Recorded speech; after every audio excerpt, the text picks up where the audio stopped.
When I was hired as the fire chief for Sherman, my desire was to really become part of the community and eventually retire here. I didn't see this as a stepping stone. I really saw this as an opportunity to make a home, build relationships, and retire in the fire service here in Sherman.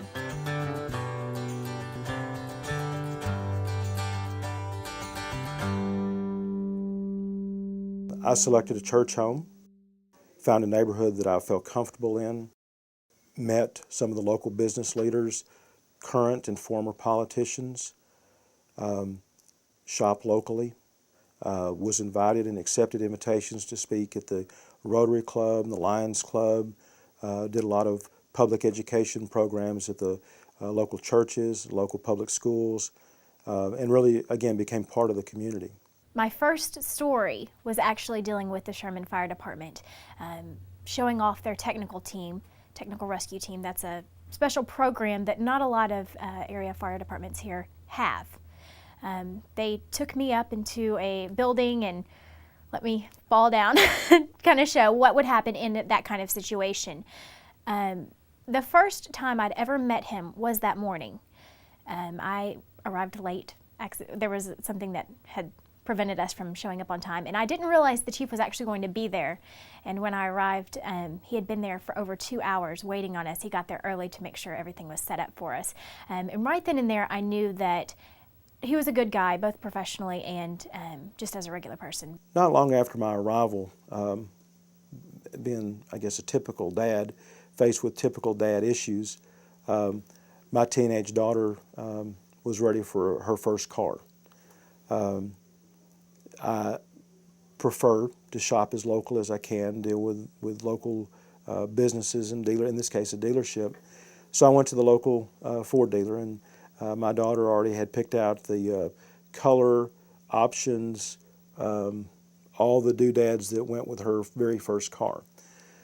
I had the opportunity to meet this local dealer, the owner and one of the salesmen, at a Rotary Club or a Lions Club meeting. Introduced myself, and of course got their card. They got mine. If you ever need anything, please come see me. So I had a name and a face and went and talked to this salesman, and I said, here's what I'm looking for. And initially his reaction was, well, okay, I've got to kind of scrape the bottom of the barrel because this is the fire chief, and if I don't give him a good deal, then he's going to be back next week checking my fire extinguishers and really making life tough on me. It was really kind of a dilemma for me because as a consumer, I wanted the best deal I could get, but I couldn't let my personal and professional ethics slide even to that benefit. January 31st, 2006, there was a firefighter in Denison that was killed in the line of duty. There were several different things that went on during that fire. Fire chief wasn't wearing proper gear. Command posts never established. Radios were not working. There were several different findings that could have ultimately prevented the firefighter's death. About a week after that story broke, I had the, misfortune to discover that there was some training records within our own department that I believe had been falsified. As the fire chief and as this person's supervisor, I confronted the employee about it and ultimately began an investigation into that conduct and into those training records.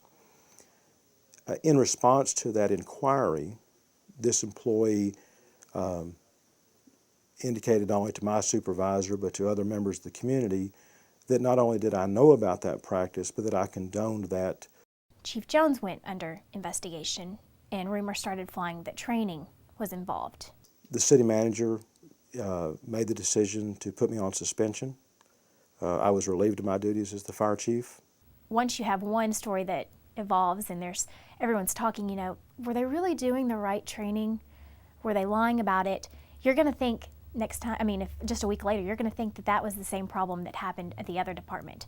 The investigation actually lasted 5 weeks, and during that period, two of my most superior department heads, division heads within the department, were required to give testimony under oath regarding the investigation and perjured themselves.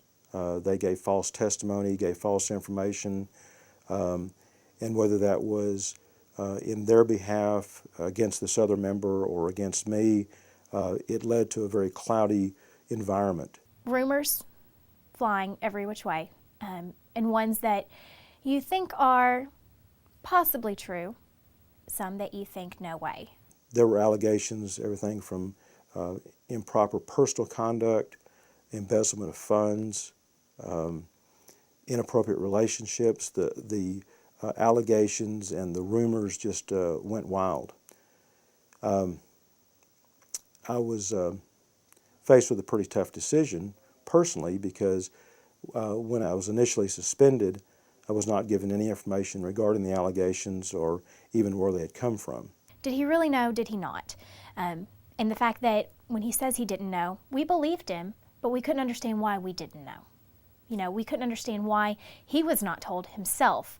And like I had said earlier, someone else was put on administrative leave in the fire department as well. You kind of put the two and two together and you realize something's going on.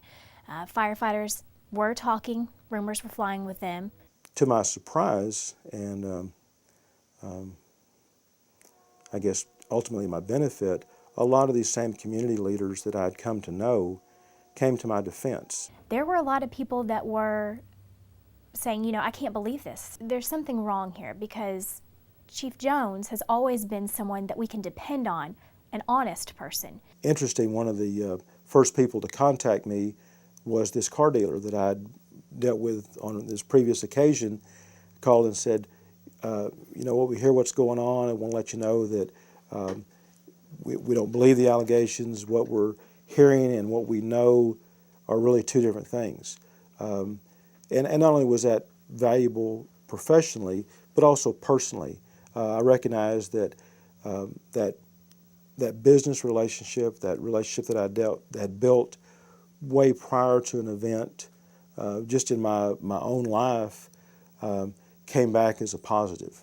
And for this business owner, this car dealer, to stand up and say, "Hey, you know, we're here. If you need something, call us," it was really tremendous. We knew something was wrong, but at the same time, out of respect for the community, out of respect for leaders in our area, and especially Chief Jones himself, we knew that there was more to the story, and we didn't want to run with what little we had and make it a bigger story when it really wasn't.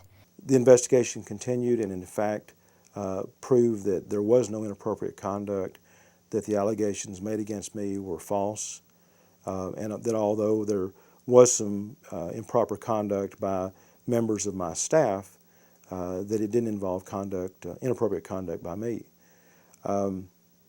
Those same people, those same business owners that I had met and dealt with prior to the incident and had come to my defense during the incident, came back and said, not only are we glad you made it through that, but because you were tested and if you would pass that test, now we can go on and accomplish the things in Sherman and in the Grayson County area that we really wanted to. The investigation has been over for a couple months now, and in all honesty, it seems like it never happened. You know, that investigation was such a big part of our community, and now people have the same respect as they did before, if not more respect for him, for going through what he did, for keeping his mouth shut when he could have backed himself up and said, you know, I didn't do this. This is not what happened. Instead, he let the investigation go through like it was supposed to properly. I think what that has done for me as a fire chief is allowed me to go back to those same business leaders, elected officials, with some credibility. And not only professional credibility, because I really brought that with me. I had the credentials, I had the education and the certificates to get the job. But now I had that personal credential to say, I'm good at my word and my ethics are sound. The relationships I've built in the community are not for personal gain, they're for the gain of the department and for the city and for the community. I'll be at the grocery store and somebody will say, I see you on TV all the time. But they also say, and I'm glad you made it through that. Oh, by the way, I've got a group. Would you mind coming speaking to them about fire safety or about prevention? So really, that incident has allowed me to strengthen my role as a fire chief in a positive manner. There has been a lot of bad things in the past that fire chiefs have come and gone. The fire department's morale wasn't as high, and I think over the past 2 years or so, things have really looked up and things have changed for this department. I know talking with firefighters, they have a lot of respect for him.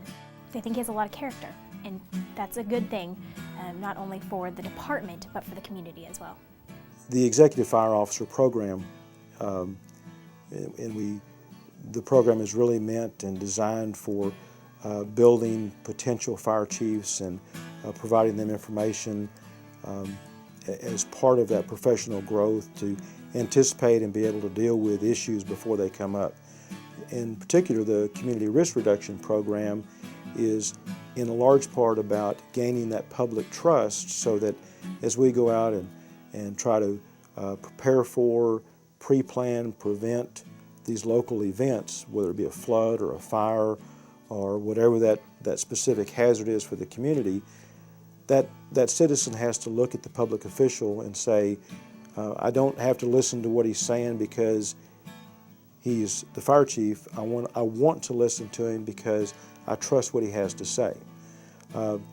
My experience with the National Fire Academy, I am a fire chief, so I'm taking EFO almost backwards from the normal candidate that's going through the program, learning these lessons in advance. I'm learning some of these lessons the hard way, but I want to say that as we talk about building that professional relationship and that personal relationship with your community, that the ethical questions, the conduct questions, and if it's not for you personally, it will be for your department. Somebody will raise the issue and say, I wonder if they're really doing what I expect from that person or from that department.